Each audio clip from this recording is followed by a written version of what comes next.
Hey friends, வாழ்க்கையில நிறைய பேர் லக்கின்னு சொல்லி கேள்விப்பட்டிருப்பீங்க. ஆனா இந்த அளவுக்கு யாருனாலும் லக்கியா இருக்க முடியாது. நம்ம கதையோட ஹீரோ பேரு சுத்தோமு.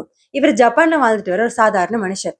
வாழ்க்கையில என்ன நடந்தாலும் என்னால வேலை செய்யாம இருக்க முடியாதுன்னு சொல்லிட்டு வேர்ல்டு வார் நடக்கிற டயத்துல இவர் ஹிரோஷிமாவுக்கு வேலை விஷயமா போயிருக்காரு.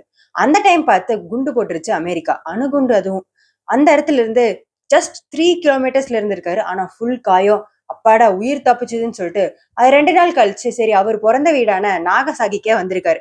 நாகசாகிக்கு வந்து ஃப்ரெண்ட்ஸ் எல்லாத்தையும் பார்த்துட்டு அப்பாடா நல்லாதான் இருக்கே அப்படின்னு சொல்லிட்டு மேனேஜர் கிட்ட போய் உனக்கு ஹிரோஷிமால் என்ன நடந்தது தெரியுமா, எப்படி குண்டு வெடிச்சது தெரியுமான்னு பேசிட்டு இருக்க மறுபடியும் அமெரிக்கா வந்து நாகசாகில ஒரு பெரிய குண்டு போட்டுறாங்க. மறுபடியும் அந்த குண்டு போட்ட இடத்துல இருந்து இவர் ஜஸ்ட் 3 கிலோமீட்டர்ஸ் தள்ளி இருந்திருக்காரு. இதுல ஹைலைட்டே என்னன்னா இவர் மட்டும் தப்பிக்கல, இவரோட ஃபேமிலியே அந்த குண்டு வெடிப்புல இருந்து தப்பிச்சிட்டாங்க ஃப்ரெண்ட்ஸ்.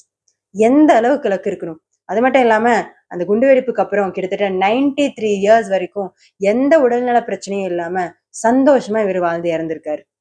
இதே குண்டு வெடிப்புல கிட்டத்தட்ட 2 லட்சம் மக்களுக்கு மேல இறந்திருக்காங்க. ஆனா இவர் ஜஸ்ட் 3 கிலோமீட்டர்ஸ் அவே அப்படின்னு சொல்லிட்டு உயிர் தப்பிச்சிருக்காரு. ஒரு மனுஷனுக்கு இந்த அளவுக்கு லோட லக் இருக்குமா ஃப்ரெண்ட்ஸ்? உங்களுக்கு தெரிஞ்ச யாராவதுக்கு இந்த அளவுக்கு லக் இருந்தா கமெண்ட் பண்ணுங்க.